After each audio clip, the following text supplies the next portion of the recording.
Amen. Amen. J'aimerais vous emmener dans le deuxième livre des Chroniques, le deuxième livre des Chroniques, le verset 15 du chapitre 20.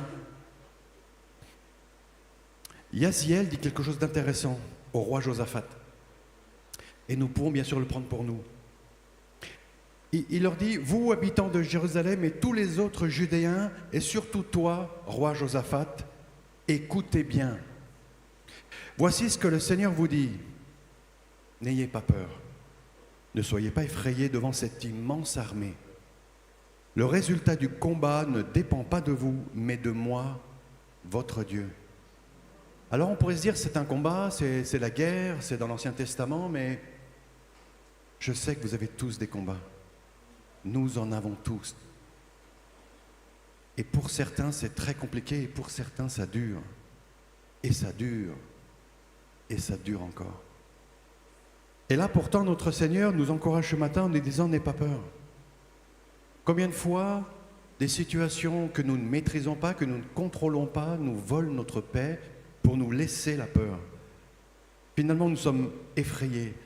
Et l'idée, c'est pas de faire l'autruche. Parce que là, le message est clair.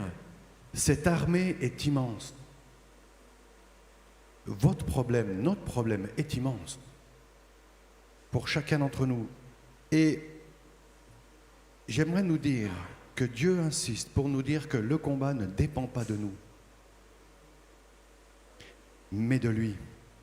C'est pour ça qu'il est important de bien écouter ce que le Seigneur nous dit. Cette peur n'est pas normale. Elle est logique, elle peut durer quelques minutes, mais ensuite notre foi doit reprendre le relais.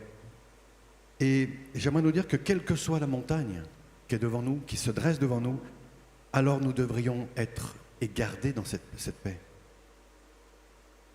Et ce qui m'a interpellé dans cette parole, c'est que nous avons peu d'impact sur le résultat, nous dit le Seigneur. Parce que c'est lui qui doit agir. Mais dans quel état d'esprit devons-nous être pour qu'il agisse? Parce que moi, quand j'ai des situations, j'ai envie de le régler. Je vais prendre mon téléphone, je vais me déplacer, je vais intervenir, je vais dire c'est pas normal. Pourtant, il dit à Josaphat qui est dans un temps de guerre, il peut y avoir des morts, il peut y avoir son royaume peut être pris. Et là, Yaziel, conduit par l'esprit, lui dit n'aie pas peur, ne bouge pas. Le résultat ne dépend pas de toi. Waouh! C'est pour ça que ce qui est intéressant, c'est que lorsqu'on continue au verset 17, notre Dieu insiste. Vous n'aurez pas besoin de combattre contre eux, contre cette armée immense. Habitants de Jérusalem et de Juda, tenez-vous là, arrêtez-vous. Arrêtez-vous, le repos est là. Arrêtez-vous et regardez comment moi, le Seigneur, je vous délivrerai. Et il insiste, n'ayez pas peur, ne soyez pas effrayés. Demain, allez à la rencontre et moi, le Seigneur, je serai avec vous. Ici, le contexte, c'est vraiment un combat. C'est les afflictions qu'on peut traverser, c'est les difficultés. Certaines, c'est nous qui les causons et nous avons la solution. Mais d'autres, nous ne les contrôlons pas. Elles nous tombent dessus. Et qu'est-ce que je fais maintenant avec ça? La première chose, il nous dit de ne pas combattre. J'aimerais nous dire qu'il demande de ne pas combattre avec les armes humaines. Bien sûr que s'il y a un coup de fil à donner, il faut le faire. Bien sûr s'il y a quelque chose à faire, mais le résultat ne sera pas là. Alors je sais ce que vous dites. C'est facile à dire. Facile à dire parce que moi, mon combat, qui dure depuis des années, comment je fais? Facile à dire. Parce que je me suis rendu compte que quand une situation difficile arrive, nous avons des armes spirituelles. Et ces armes spirituelles, c'est que... Et elles sont là par la vertu de Dieu qui fait tomber les forteresses. On est bien d'accord, c'est encore le Saint-Esprit en nous qui agit. Mais on peut chasser s'il y a des démons. On peut briser s'il y a des choses. On peut lier ce qu'il y a à lier, fermer les portes, ouvrir les portes. Voilà, ça c'est spirituel, on peut le faire. Mais une fois que tout ça est fait, waouh, c'est là que le combat commence pour nous. Et ce n'est pas un combat de guerre. Hein. Mais notre combat maintenant, c'est de garder le repos et de savoir que Dieu va intervenir. Je sais que vous avez tous traversé des moments extrêmement difficiles. Et pour la plupart, ils se sont bien terminés. Vous savez, si vous saviez le nombre de fois où j'ai prié et j'ai demandé Dieu, délivre-moi de ce problème. Mais après, ma foi sera inébranlable. Vous savez quoi? Ben, la fois d'après, j'avais encore besoin de foi. Et je lui ai redit, hein, Seigneur, mais là, ce problème, bon, ok, il est un peu plus... Mais là, si tu me sors de ça, là, wow, ma foi sera encore... Non. Chacun de mes combats ont été et sont toujours un combat pour garder le repos et rester dans la foi. Toujours. Donc, j'en ai déduit, Saint-Esprit, il faut que tu m'aides en permanence. Hein. Je dois m'abandonner à toi parce que sinon, par mes pensées, par mes forces, j'y arrive pas. Et c'est pour ça que c'est intéressant de voir que dans cette parole que nous venons de lire, il lui demande d'aller au rendez-vous. Allez, présentez-vous au combat. Et nous, pour notre part, c'est là où nous devons attendre avec foi. Le Saint-Esprit nous a dit, il faut prier, il faut briser, il faut fermer, il faut faire tout ce qu'il y a à faire. Maintenant commence l'attente, le repos et la foi. Waouh, ça a piqué pour moi, je vous le dis. Hein.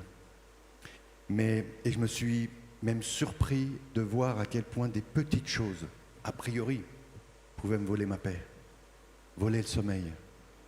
Et du coup, même ma relation, la prière, pouvait en être malmenée. Parce que sans arrêt, boum, je chassais, je dis c'est bon Seigneur, c'est entre tes mains, et boum. Waouh. C'est notre combat. Et c'est pour ça que nous avons besoin d'avoir cette assurance. Cette assurance que nous pouvons attendre Dieu avec foi, avec fermeté, avec courage, et savoir qu'il va nous délivrer de toutes les situations. Tous les dimanches matins, nous venons là, louons au Seigneur, gloire à ton nom, tu es merveilleux, tu as vaincu le monde, tu es tout puissant. Sauf que lorsqu'on rentre à la maison, eh bien notre problème est toujours là. Hein. Est-ce que notre cœur est bien disposé? Est-ce que nous sommes dans la foi que Dieu aimerait que nous ayons en attendant ce qu'il, lui, veut faire? Et parfois, nous avons même une idée précise de ce que Dieu devrait faire pour nous sortir de là. Alors parfois, nous le faisons hein, à sa place. C'est encore quelque chose qu'il faut éviter. Parce que parfois, on peut même prolonger la durée. Et c'est pour ça que dans ces situations, nous devons rester tranquilles. Et je peux vous assurer que je sais que ce n'est pas simple. Rester tranquille, c'est avoir cette foi active qui attend que Jésus intervienne, que le Saint-Esprit intervienne, avec la certitude que je sais que tout va bien se passer. Tout va bien se passer.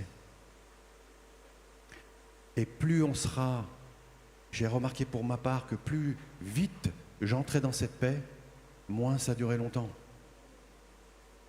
Waouh, c'est la seule chose que je maîtrise, que je peux contrôler. Et ça demande d'un peu d'effort.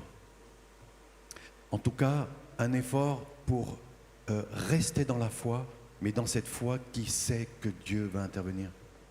Parce qu'il est tout-puissant, parce qu'il est bon, parce qu'il nous aime, parce qu'il est glorieux, parce qu'il l'a fait, parce que c'est ce qu'il veut. J'entends parfois, oh, peut-être que Dieu me laisse dans une situation difficile parce qu'il veut que je ne sais pas quoi. Dieu va utiliser ces situations pour notre bien, mais ce n'est pas lui qui nous y met. Des attaques sont là, des erreurs peuvent être là, peu importe. Mais Dieu veut nous en sortir, ça c'est quelque chose que nous devons comprendre. Il veut nous en sortir. Ça ne doit pas durer. Ça ne doit pas durer. C'est pour ça que notre foi est indispensable. Nous savons que bien sûr, il y a des choses qui durent des années. Hein. Mais notre Dieu nous délivre de toutes choses. Toutes ces mauvaises choses, amen. C'est pour ça que nous devons persévérer dans la foi. En notre Dieu bon. Croire qu'il est bon. Et c'est cette foi-là qui nous conduit dans le repos. J'aimerais vous emmener dans le livre de Job.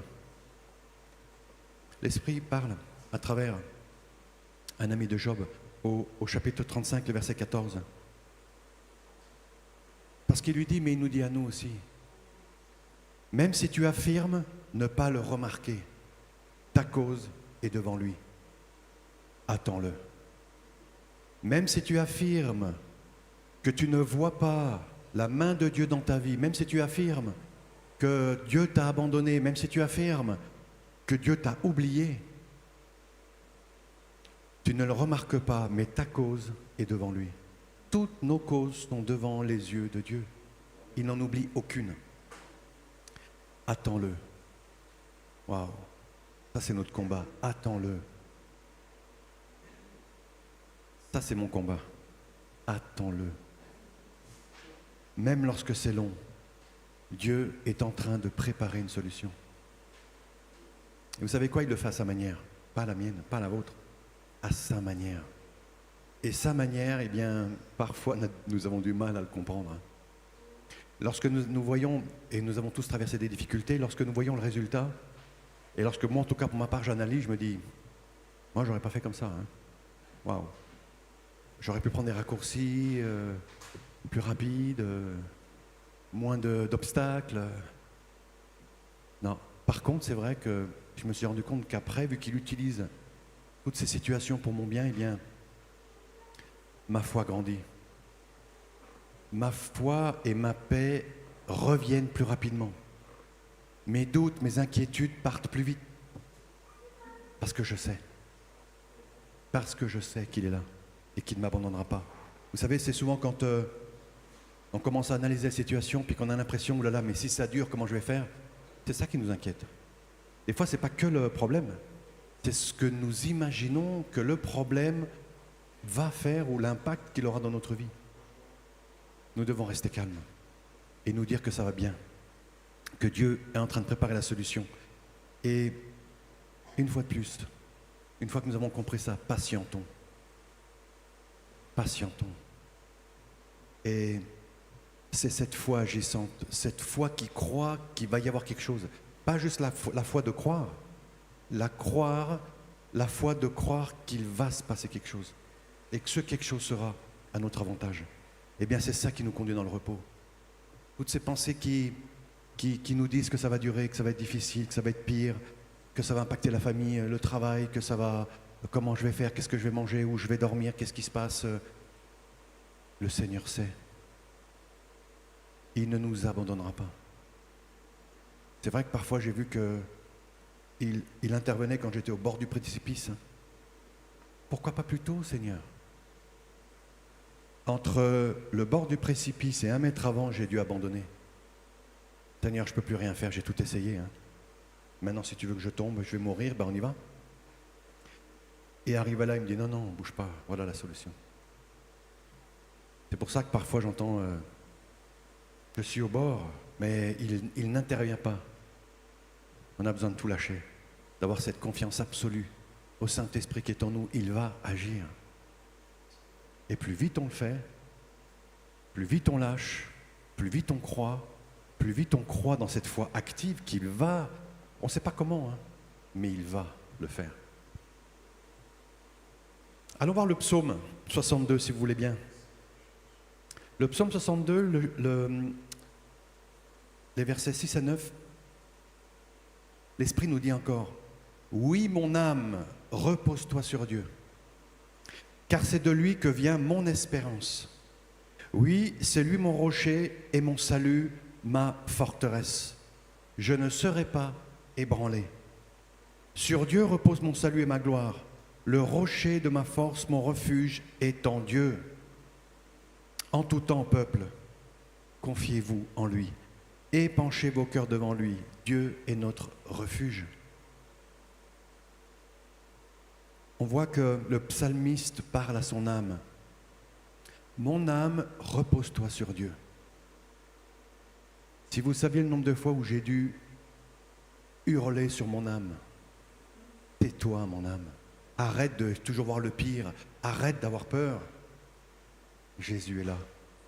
Il m'aime et il va agir. Reposons-nous d'abord sur Dieu.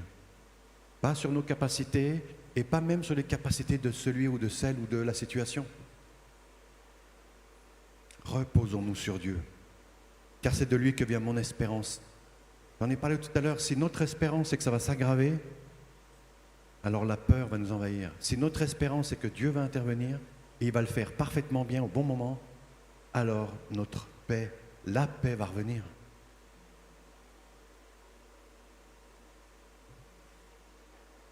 Quand je lisais cette parole, c'est lui mon rocher et mon salut. Un rocher, c'est quelque chose qui est inébranlable, qui ne bouge pas, qui est stable. Il est le même aujourd'hui, hier, éternellement. Il est ma forteresse.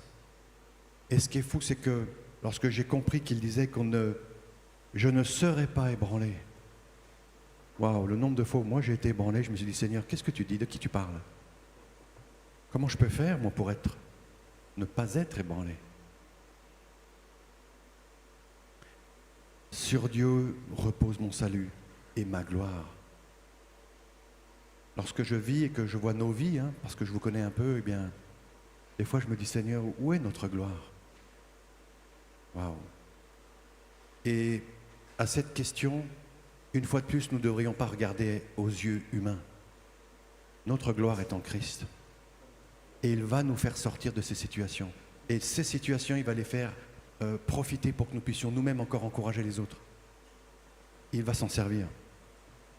Notre repos doit être fondé sur Dieu et uniquement sur Dieu. Mais en même temps, nous devons prendre conscience que notre Père Céleste est et sera toujours avec nous. Je suis étonné de voir comment, quand tout va à peu près bien, on est bien, on est en joie, le Seigneur est là, tout va bien. Et puis quand on a un problème de taille, eh bien là, on commence à douter, se dire, mais Seigneur, alors il était là hier et puis il n'est plus là aujourd'hui? Il est toujours là. Nous devons prendre conscience, merci, nous devons prendre conscience aussi qu'il désire nous sortir de toutes ces situations. Nous devons prendre conscience. Il le veut. Il le veut. Et une fois qu'on est conscient qu'il le veut, une fois qu'on est conscient qu'il nous aime, qu'il ne nous laissera pas, la paix va revenir. Abandonnons nos combats, humains en tout cas. Et je me suis même rendu compte qu'il utilise ces situations pour se rapprocher de nous. Parce que qu'est-ce qu'on fait quand ça va mal? Ah ben on prie, Et qu'est-ce qu'on fait quand tout va bien? A priori, on prie un peu moins, On passe moins de temps avec lui. On lui parle moins, on n'épanche pas son cœur devant lui, comme nous dit la parole. Épancher, c'est lui dire, voilà tout ce qui est sur notre cœur, voilà Seigneur, ça va pas. Mais quand tout va à peu près bien, on l'oublie. Eh bien, certaines situations, il les utilise pour se rapprocher de nous. Et nous devons prendre conscience aussi que nous pouvons, c'est un droit, nous pouvons ne pas être ébranlés. Parce qu'une fois, ça m'est arrivé aussi d'avoir un problème difficile et quelqu'un du monde me demande de lui partager ce que je vivais et il m'a dit, mais comment tu peux supporter tout ça? Parce que Jésus. Il y a des choses qui paraissent insurmontables, en tout cas pour les autres. Mais moi, je n'avais pas le choix, j'étais dedans et j'ai fait confiance. Pas toujours facile, bien sûr, mais néanmoins, il était là. Et c'est pour ça que nous pouvons ne pas être ébranlés. Et ça peut même surprendre les gens qui sont autour de nous. En Dieu se trouve notre repos. Si toutes nos pensées sont tournées vers lui, dans la confiance, qu'il n'y ait plus aucun doute de sa volonté de nous aider, de nous bénir, de nous garder, de nous faire sortir, alors, dès que quelque chose se déclenche et se débloque, tant qu'on croit que c'est normal qu'on est dans cette situation, la porte reste fermée. Ça, c'est ma pensée. Vous savez, la parole de Dieu nous parle du refuge. Et on lit peut-être ça et puis on ne se pose pas trop de questions, mais qu'est-ce qu'un refuge?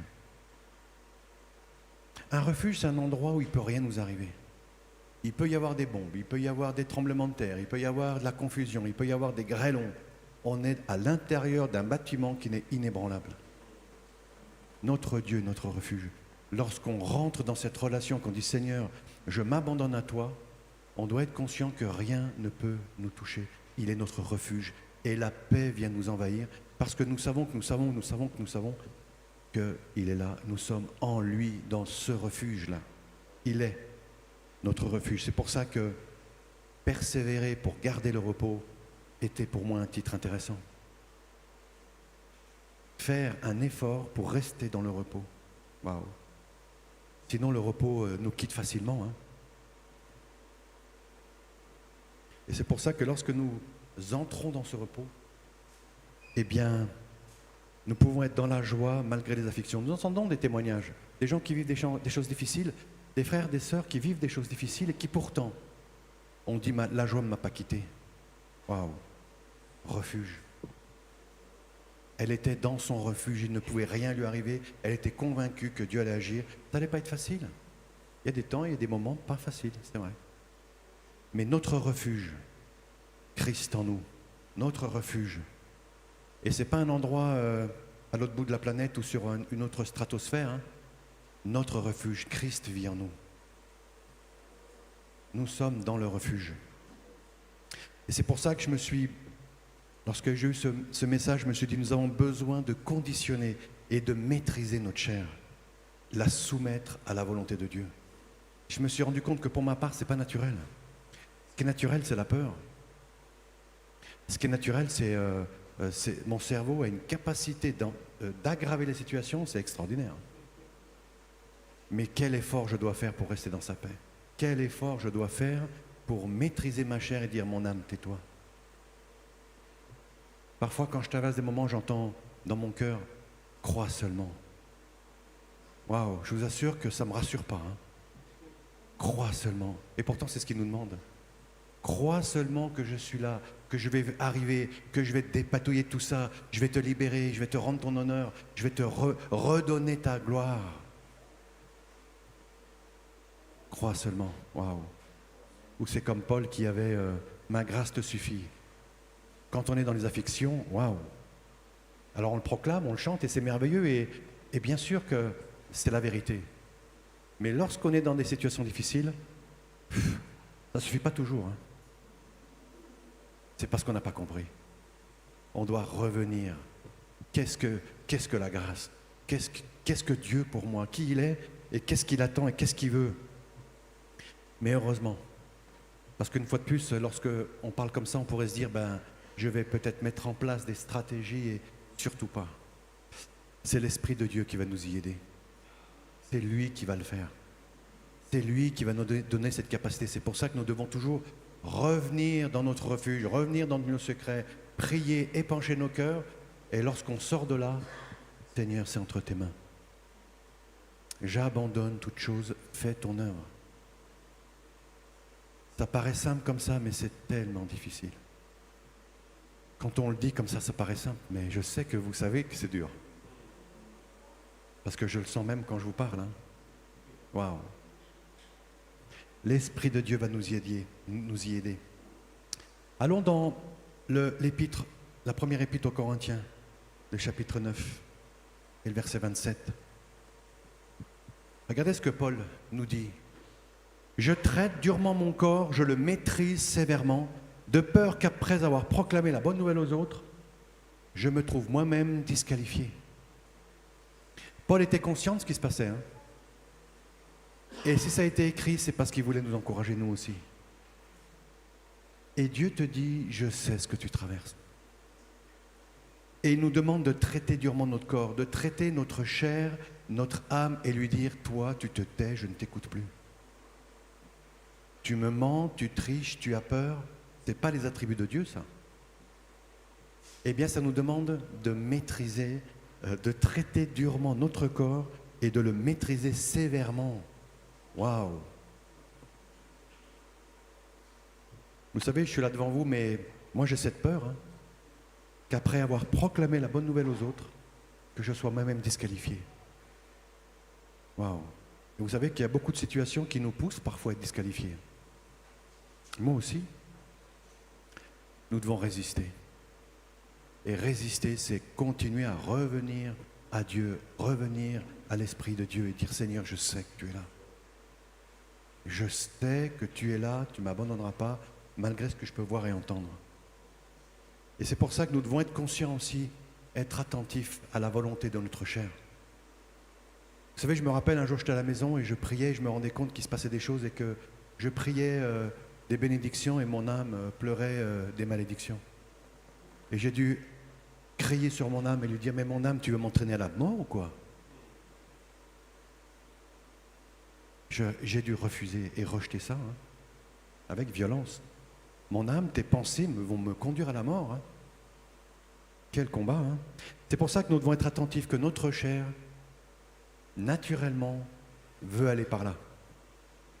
Nous devons être convaincus de la volonté de notre Seigneur. Il a tout accompli. Il a fait sa part, maintenant il nous demande à nous de nous ancrer dans sa parole, d'y croire avec fermeté, et que son esprit convainc notre esprit qui lui-même déteigne sur notre âme. Comme Paul le disait, lorsqu'il était enfant, il y avait des pensées enfants, des caractères, des attitudes, des pensées, des dires, mais en grandissant, on abandonne ça. Eh bien, nous aussi, lorsqu'on rentre dans la nouvelle naissance, ces anciennes capacités, caractéristiques, nous devons les mettre dehors. C'est plus que les abandonner, hein, c'est les mettre dehors. Et c'est pour ça qu'il est important de comprendre que notre chair, c'est ce qu'elle veut, de comprendre ce que Dieu, notre Seigneur, a donné sa vie pour nous. Nous savons ce qu'il veut pour chacun d'entre nous. Et nous ne devons plus laisser notre chair remporter la victoire. Chaque fois que la chair a remporté la victoire dans ma vie, ça m'a créé des problèmes. Et j'ai dû de toute manière revenir à la parole de Dieu. C'est pour ça que nous devons préparer et changer notre âme. Préparons-nous dans nos pensées, changer notre âme pour ne plus laisser entrer le doute. Nous prions le dimanche, nous prions le mercredi et nous voyons la main de Dieu, nous entendons des témoignages, c'est merveilleux. Mais dès qu'il y a un problème, c'est comme si quelqu'un venait effacer tout ce que nous avions la veille ou 2 heures avant. Ça ne doit plus arriver. Pas par nos capacités. Prions. Faisons ce qu'il y a à faire spirituellement. Utilisons les combats, les armes spirituelles pour combattre. Et ensuite, attendons dans la paix. Amen. C'est pour ça que là aussi, la persévérance dans le repos est importante.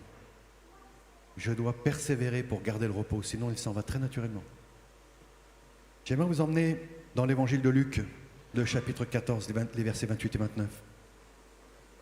En effet, si l'un de vous veut bâtir une tour, est-ce qu'il ne prend pas d'abord le temps de s'asseoir pour calculer ce qu'elle lui coûtera et de vérifier s'il a les moyens de mener son entreprise à bonne fin? Sans quoi, s'il n'arrive pas à terminer sa construction, après avoir posé les fondations, il risque d'être la risée de tous les témoins de son échec. Je m'étais posé la question, comment spirituellement je peux prévoir le coût? De quel coût parle-t-on ici? Une maison, je vois. On fait un stock de plots, de ciment, de fenêtres, de tuiles, je ne sais quoi, et on fait sa maison. Mais là, pour construire une tour, pour bâtir sa maison, qu'est-ce que j'ai besoin spirituellement? Quel est le coût?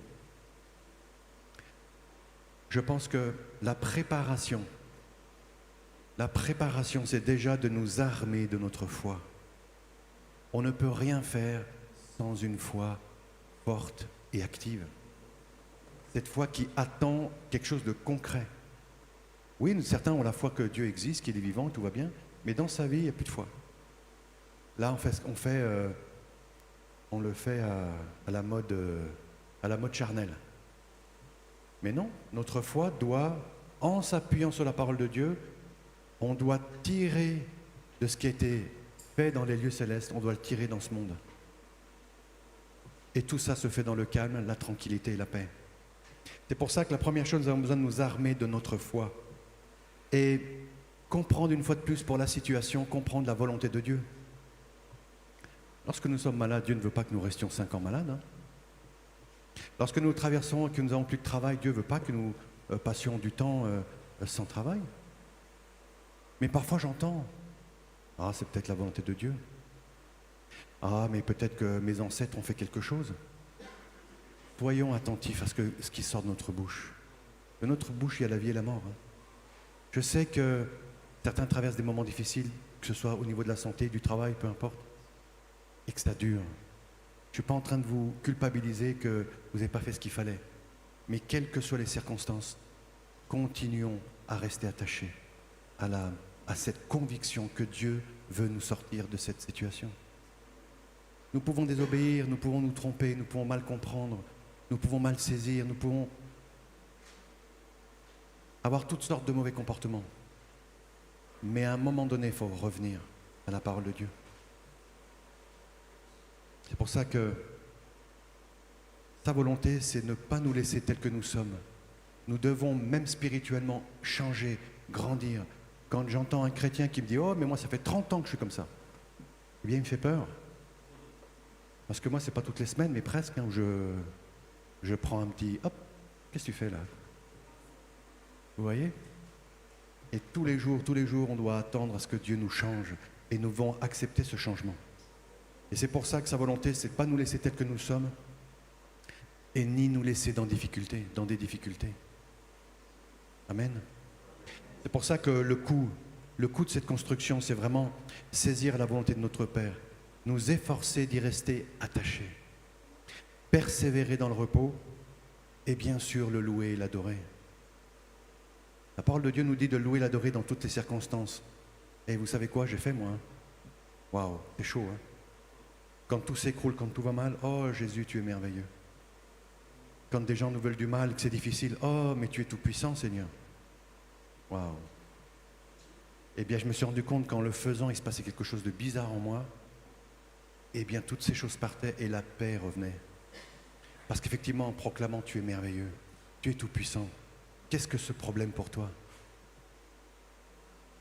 Aide-moi à traverser ça dans la paix et le calme. Mais je sais que tu es là. C'est pour ça que c'est important de le louer et l'adorer. J'aimerais aller dans l'épître aux Éphésiens, le chapitre 4, versets 21 à 24. Il nous parle de notre enseignement. Mais est-ce que c'est bien du Christ que vous avez entendu parler? Est-ce que c'est lui qu'on vous a enseigné, selon la vérité qui est en Jésus? Est-ce que c'est bien du Christ que vous avez entendu parler, selon la vérité qui est en Jésus? Si oui, vous devez laisser votre vie d'autrefois. Avant, vous étiez plein de désirs trompeurs qui vous détruisaient. Eh bien, ce que vous étiez avant, il vous faut vous en débarrasser comme d'un vieux vêtement. Comprenez les choses d'une façon nouvelle, selon l'Esprit de Dieu. Et comme si vous mettiez un vêtement neuf, devenez une personne nouvelle. Et cette personne nouvelle est créée comme Dieu veut. La vérité la rend juste et sainte. Cette nouvelle personne, c'est la vérité qui la rend juste et sainte. Waouh, la parole de Dieu nous dit de laisser notre vie d'autrefois. C'est pour ça que je pense que nous devons apprendre et ne pas avoir peur d'abandonner les mauvaises habitudes. Vous savez, quand j'étais dans le monde, je faisais des choses et j'étais convaincu que je faisais le bien. Aujourd'hui, je sais que c'est un mensonge, mais j'étais convaincu. Eh bien, ma prière, ça a été, Seigneur, montre-moi si aujourd'hui encore, il y a des vérités où je crois que c'est la vérité, mais c'est un mensonge. Parce que tant que je n'ai pas le résultat que tu me demandes, que tu dis que je dois avoir, alors peut-être qu'il y a quelque chose qui est là et que je continue à faire quelque chose que je ne devrais plus faire, ou plus penser, ou plus croire. Parce que ça fait partie de l'ancien. C'est pour ça que nous devons apprendre à laisser notre vie d'autrefois, laisser nos anciennes pensées, notre ancien caractère. Nous ne devrions plus dire, nous, ah mais je suis comme ça, j'ai toujours été comme ça, moi. Pas avec Christ, nous sommes une nouvelle créature, ça doit changer. Ça doit changer. Je ne suis plus celui que j'étais il y a 10 ans, lorsque Christ m'a rencontré. Je ne suis plus le même. Il y a encore du travail, mais je ne suis plus le même. Mais j'ai dû le laisser faire. Nous débarrasser de ce vieux vêtement. Il nous dit que c'est nous qui devons nous en débarrasser. Quand on se débarrasse d'un vieux vêtement, on le déboutonne et on l'enlève. Il y a une démarche d'arracher, d'enlever quelque chose. Eh bien, spirituellement, c'est déjà de croire. C'est déjà de croire que nous avons dévêtu cet ancien et revêtu le nouveau. Je le proclame pour chacune de nos vies. Tous ces vieux vêtements sont tombés maintenant au nom de Jésus et nous revêtons ce nouveau vêtement. Et maintenant, nous pouvons construire quelque chose de nouveau. nous sommes une nouvelle personne. C'est pour ça que nos pensées, lorsqu'il y a une difficulté et que nous sombrons comme ça tout doucement, jour après jour, heure après heure, dans le doute, dans la crainte, nous devons nous arrêter et dire ça suffit. Menteur, ça suffit. Le diable ne peut pas nous toucher, mais il peut nous mentir. Et si nous croyons au mensonge, nous donnons foi au mensonge, alors ce qu'il proclame va arriver. Que nous croyons. Notre foi a une puissance de création. Donc si nous pensons des bonnes choses, et moi j'avais un problème, c'est que je me disais, mais c'est hypocrite. Comment, alors que je vois une situation terrible, comment je peux dire tout va bien? Alors que j'ai l'impression que tout le monde me dit ça va être pire, comment je peux dire tout va bien se passer? Parce que le Saint-Esprit m'a convaincu. Ne marche pas par la vue. Nous avons tous vécu, je pense, des situations où tout avait l'air perdu, tout avait l'air compliqué, tout avait l'air fini pour nous. Et pourtant non. Et pourtant non. Le nombre de fois, moi j'ai vu des situations où je me suis dit là, Seigneur, c'est pas possible. Il l'a fait, hein. Il l'a fait. Donc c'est pour ça que c'est pas de l'hypocrisie, c'est la foi. La foi, c'est de dire, effectivement, mes yeux voient le pire. Mes yeux voient la catastrophe. Mes yeux et mes oreilles voient et entendent que la misère. Mais mon cœur et mon esprit savent que Dieu est là et que ça va changer. Amen. Ça va changer. Et c'est pour ça que nous sommes cette nouvelle personne. Et nous rappeler que c'est par notre foi dans l'œuvre de Jésus-Christ que nous sommes justifiés devant Dieu.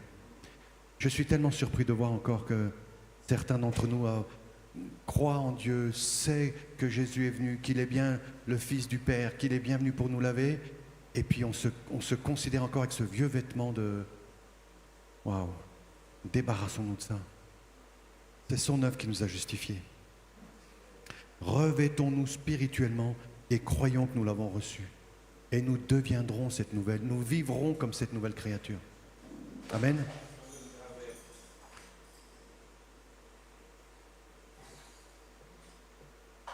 J'aimerais conclure. J'aimerais conclure. J'aurais tellement de choses à vous dire. J'ai dit dans ma prière, j'ai dit Seigneur, donne-moi de leur donner quelque chose de concret. On entend des messages tous les dimanches. Et parfois on rentre à la maison et on est toujours dans les mêmes stress, dans les mêmes doutes, dans les mêmes peurs. Vous savez, un jour j'ai demandé au Saint-Esprit, je lui dis Seigneur, mais pourquoi on doit retourner tous les dimanches à l'église? Parce que vous ne comprenez pas, parce que vous ne saisissez pas, parce que vous ne pratiquez pas. Et on nous le répète, marchons par la foi. Marcher par la foi, c'est décider de voir la situation telle que nous pensons que Dieu la voit. Waouh, je ne sais pas d'où ça sort, mais ça me plaît bien ça.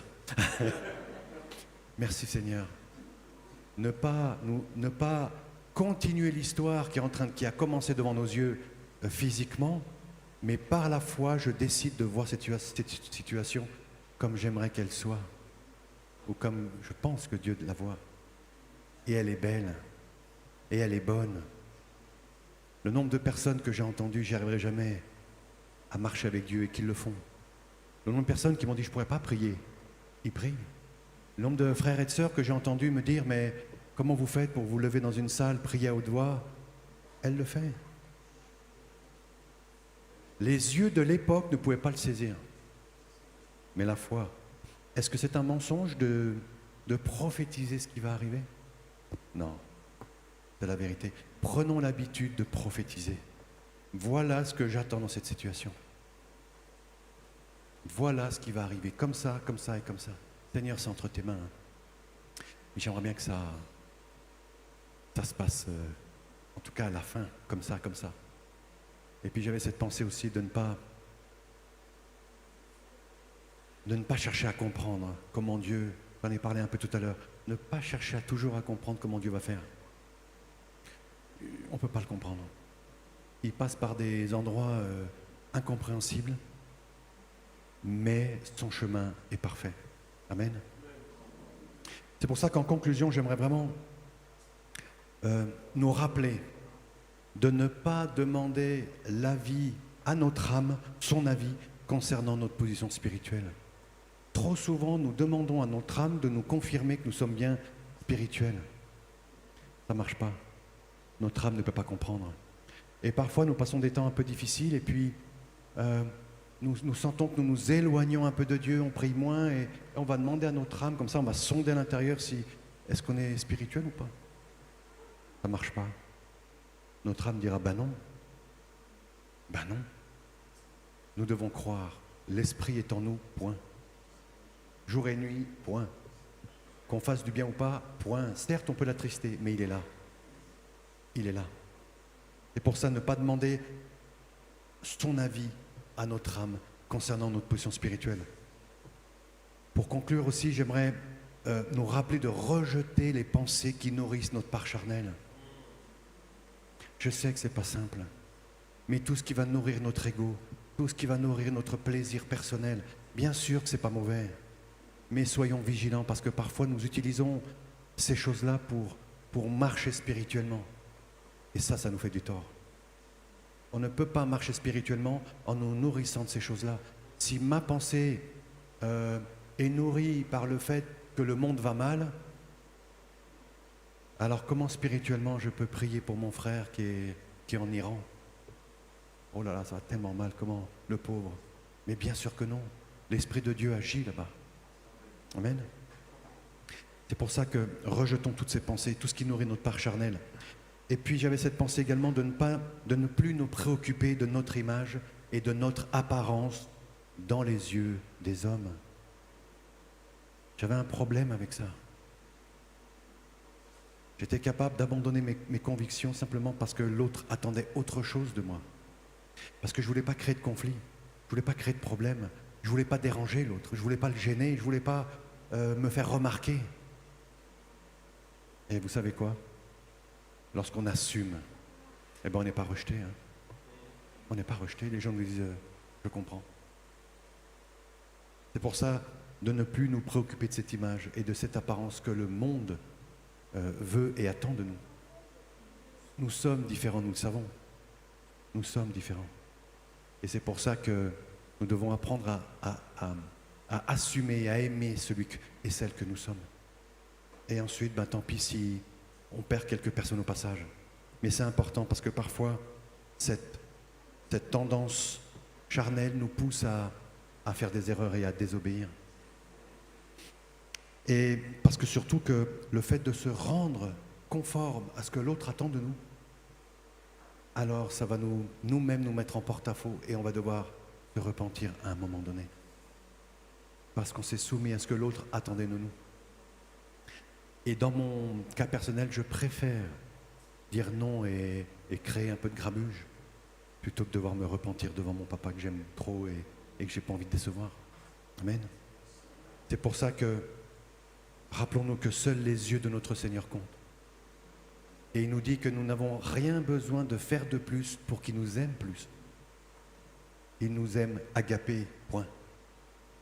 Il nous aime. Et des fois on se pose des questions, oui mais moi j'ai fait pas mal d'erreurs, j'ai fait... Waouh. Il le sait. Eh bien il t'aime encore plus. Parce que plus il pardonne, plus, plus toi tu aimeras, il dit à cette femme. Waouh. Donc n'ayons pas peur. Continuons de nous préoccuper du regard de notre Seigneur et pas d'une autre.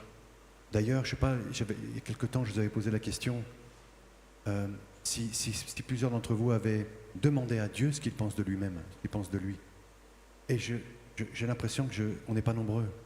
Parce que moi, à un moment donné, j'ai besoin de faire ça. Seigneur, qu'est-ce que tu penses de moi? Et je sais que parfois on peut dire, oula, Seigneur, qu'est-ce que tu penses de moi? C'est pas comme ça que nous devrions penser. Si vous saviez ce que j'ai entendu, si vous saviez cet amour qu'il a pour nous, qui dépasse notre compréhension. C'est pour ça que c'est important de se rendre compte que Dieu n'est pas ce Dieu sévère qui il veut nous donner d'aller plus loin. Nous devons aussi ne plus être sensibles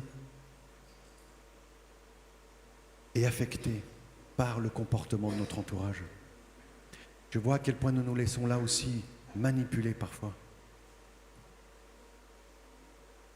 Vous savez, quand j'étais avec des amis et puis qu'ils circulaient sur leur téléphone des photos qu'un homme ne devrait pas regarder. Avant, je regardais. Et à un moment donné, j'ai dû leur dire non, ne me montre pas ça. Ah, allez, ne me montre pas ça. Mais ils ont compris, hein, ils ne le font plus devant moi.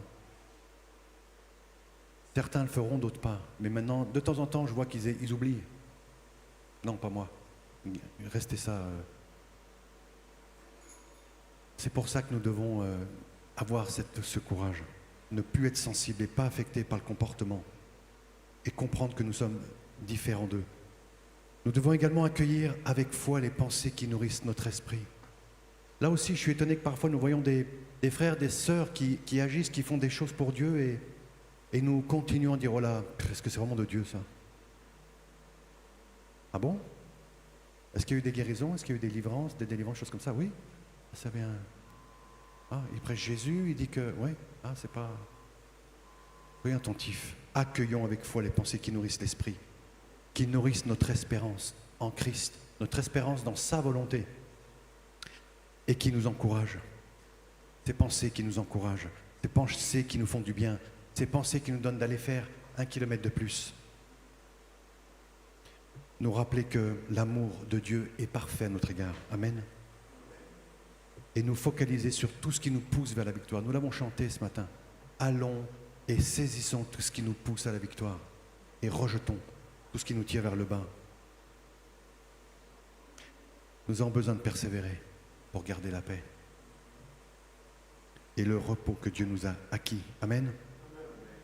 Et pour finir, l'Esprit Saint nous encourage à travers David à ne craindre aucun mal, même lorsque nous marchons dans la vallée de l'ombre de la mort.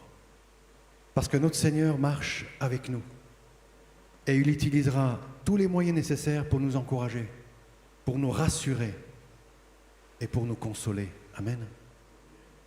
J'aimerais nous laisser finir avec la parole du Seigneur, avec le livre d'Ésaïe, le chapitre 41, les versets 9 à 13. Écoutons ce que Dieu nous dit. « Je suis allé te chercher jusqu'au bout du monde.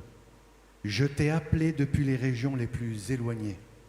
Et je t'ai dit, mon serviteur, c'est toi. Je t'ai choisi, je ne t'ai pas repoussé. N'aie pas peur, je suis avec toi. Ne regarde pas autour de toi avec inquiétude. Oui, ton Dieu, c'est moi, je te rends fort. Je viens à ton secours et je te protège avec ma main puissante et victorieuse. Moi, le Seigneur, je suis ton Dieu. » Le verset 13. « Moi, le Seigneur, je suis ton Dieu. Je te tiens par la main.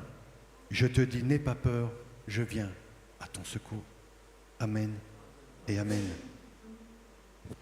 Ô Père,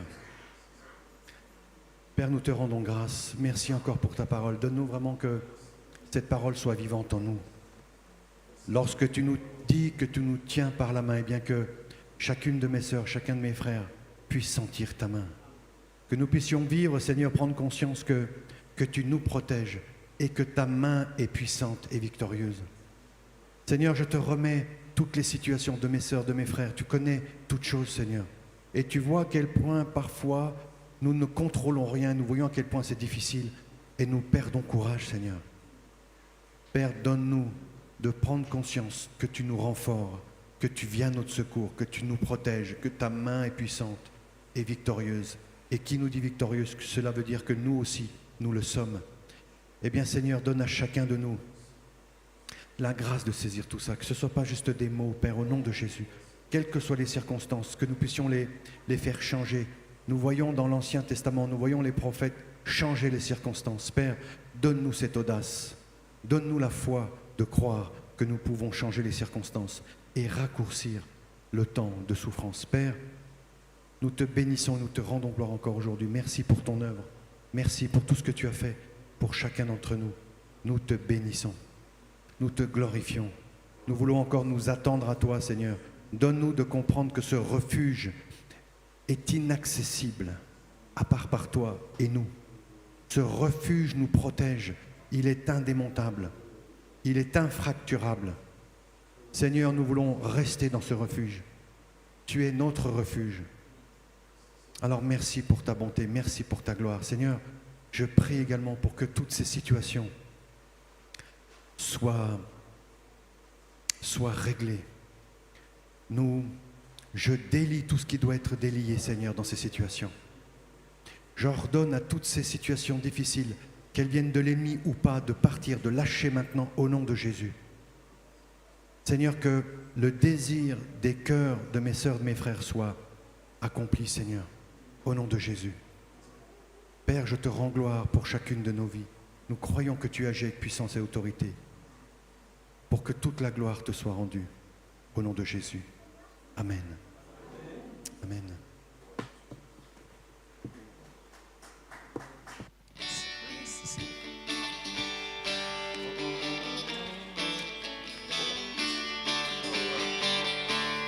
Sorti du tombeau, la mort a perdu sa puissance. Il est sorti du tombeau, la mort a perdu sa puissance. Alléluia, alléluia, alléluia, alléluia.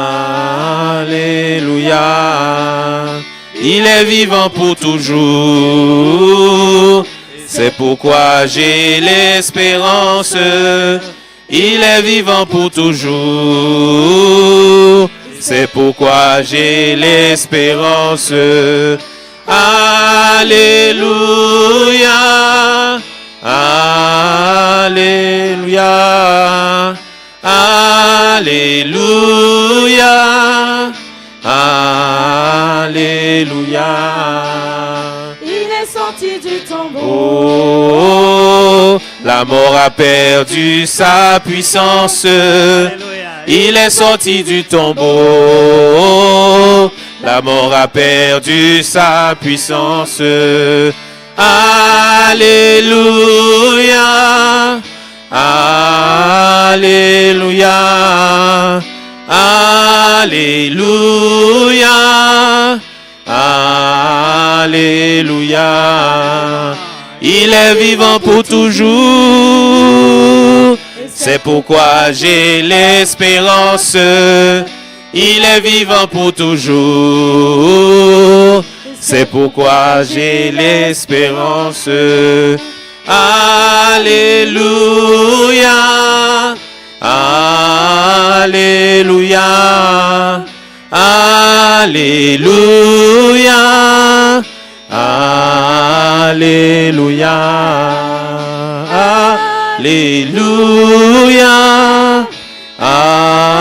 alléluia, alléluia, alléluia.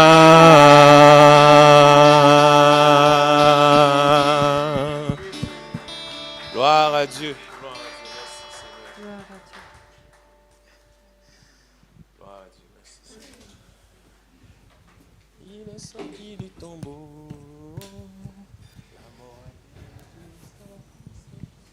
Oh, merci Seigneur. Merci pour ta grâce et ta bonté. C'est vrai Seigneur que nous le chantons, nous le proclamons. Seigneur, donne-nous de le vivre. Nous voulons changer Seigneur. Nous ne voulons plus être ces peureux Seigneur. Nous voulons marcher avec audace Seigneur. Nous savons que nous sommes que le roi de ce monde. Nous le connaissons Seigneur. Mais nous marchons sur les serpents et sur les scorpions Seigneur. Même s'il y a des situations difficiles, eh bien nous savons, Seigneur, que tu es là, que tu ne nous abandonnes pas et que tu continueras à nous relever. Inlassablement, tu nous relèveras et tu nous donneras tout ce dont nous avons besoin. Père, nous savons que tu veux notre cœur, tu veux que nous puissions te louer. Alors toutes les situations doivent se soumettre. Merci pour ta bonté, Seigneur. Amen. Amen. Voilà les amis, nous allons passer aux annonces. Mercredi, qu'est-ce que nous avons? Vous le savez déjà. Rencontre de prière.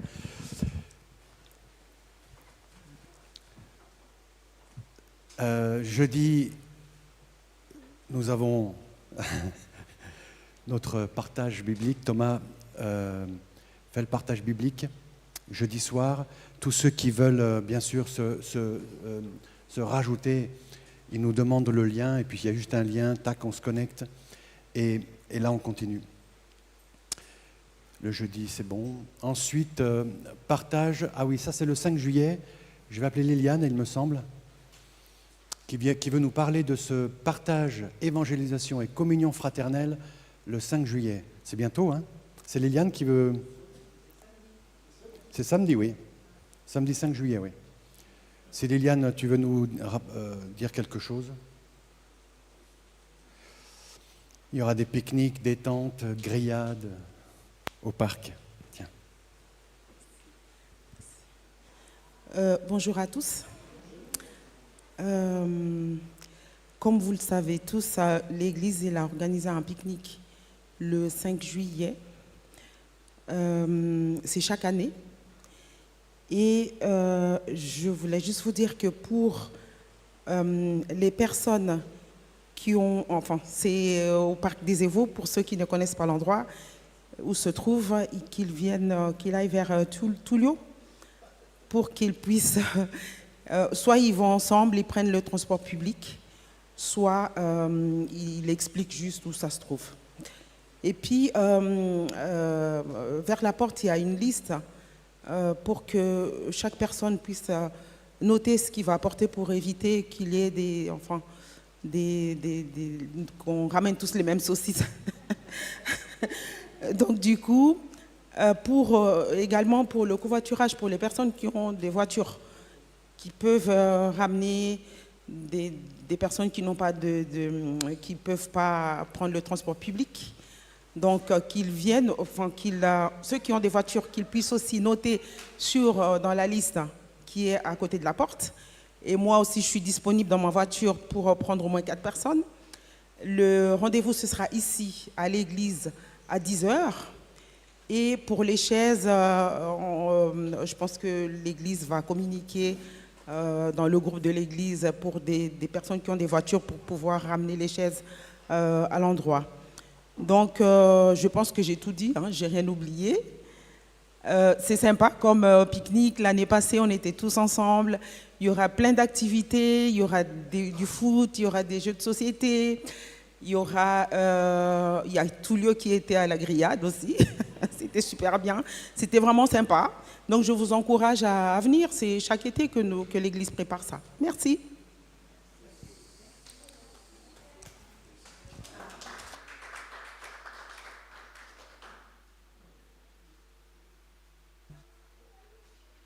Parfait.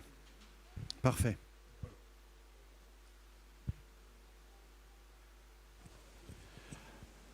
Ensuite, il y a trop de micros là. L'église Sarepta toujours ouverte. N'oubliez pas, c'est nous qui abondons dans cette épicerie. Amenons, lorsque nous faisons des courses, nous pouvons apporter quelque chose ici. Bien sûr, toujours pensez à prendre des dates longues. Je vois que parfois au frigo, il y a des salades, des choses comme ça. Et c'est vrai que ça peut ne pas durer. Donc toujours des choses qui ont une date plus ou moins longue. Et puis bien sûr, tous ceux qui ont des besoins, ne vous gênez pas. C'est fait pour ça. Et puis, effectivement, si vous avez quelqu'un dans votre entourage qui passe par un temps difficile et que vous ne pouvez pas... l'aider avec des produits alimentaires, et bien vous gênez pas également. Donc voilà pour l'épicerie Sarepta, toujours active. Ensuite, nous sommes arrivés à la fin de ces annonces. Merci Jean-Michel pour ton œuvre.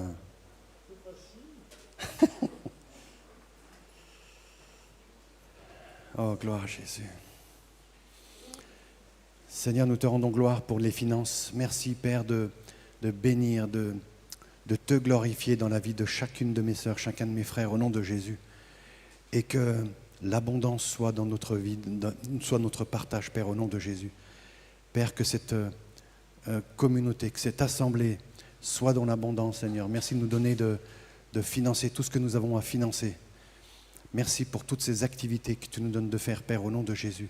Je te prie pour chacune de mes sœurs, chacun de mes frères. Glorifie ton nom, Seigneur.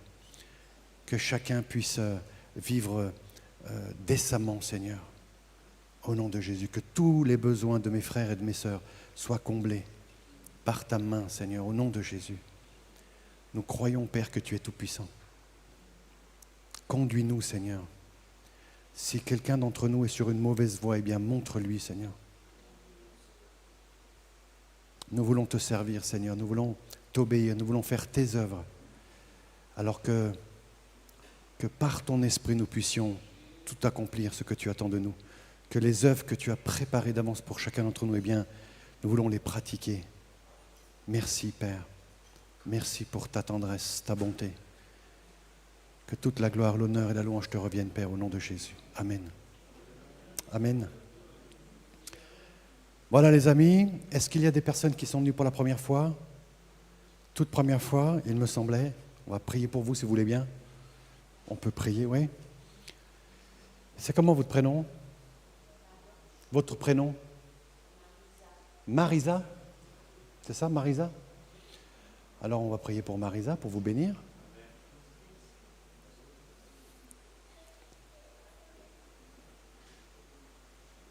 J'ai plein de pensées, c'est pour ça que je regarde si je dois les dire ou pas. Mais j'avais cette pensée souvent lorsque j'ai eu l'occasion de discuter avec des personnes qui venaient pour la première fois. Je leur demandais, mais comment êtes-vous arrivés là? Parce qu'on ne sait pas que c'est une assemblée. Il n'y a pas de panneau devant. Et je suis émerveillé du nombre de témoignages extraordinaires où les gens sont venus, des personnes viennent pour la première fois, et comment c'est conduit. Je trouve ça tellement extraordinaire.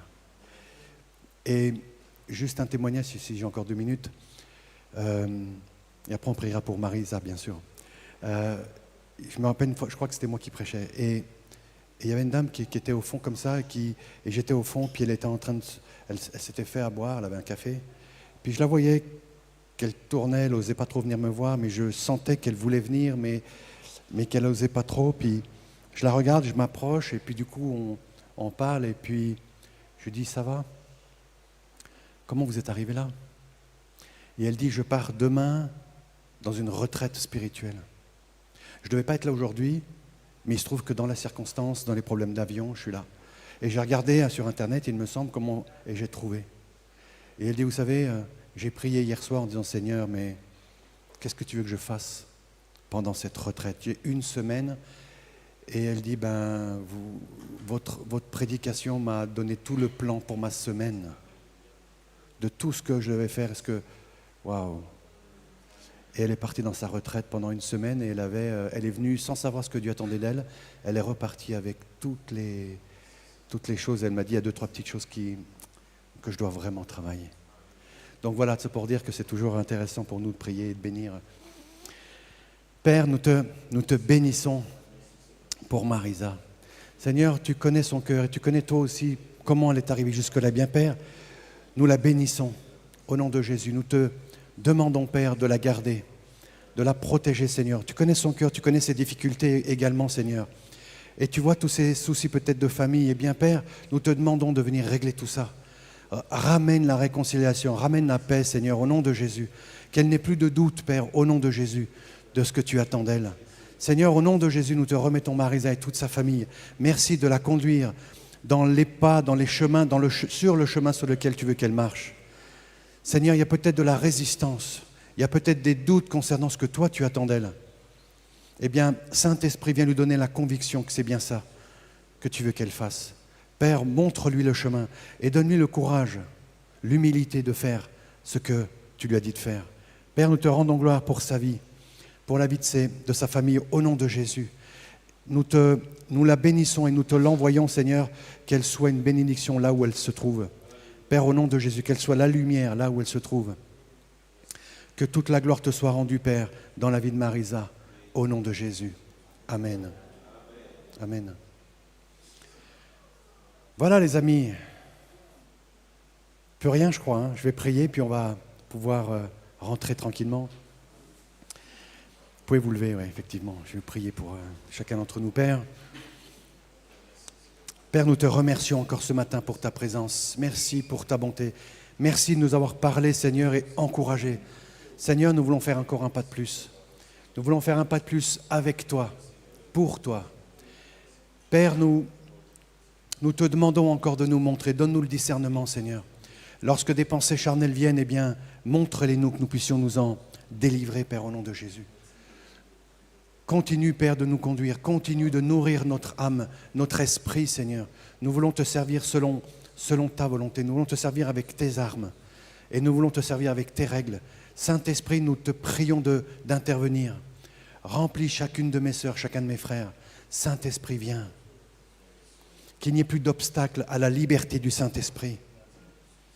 Merci, merci pour ton œuvre. Nous savons que quand nous marchons par l'Esprit, nous ne faisons pas les œuvres de la chair. Eh bien, Saint-Esprit, donne-nous de marcher avec toi, jour et nuit. Père, au nom de Jésus, que chacune de mes sœurs, chacun de mes frères soit béni, gardé, protégé, inspiré. Qu'il y ait une croissance, Seigneur, dans chacune de leurs vies, au nom de Jésus. Et que ta gloire rayonne dans leur vie.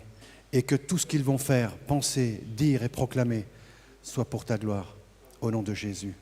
Amen. Bonne semaine à tous et à très bientôt.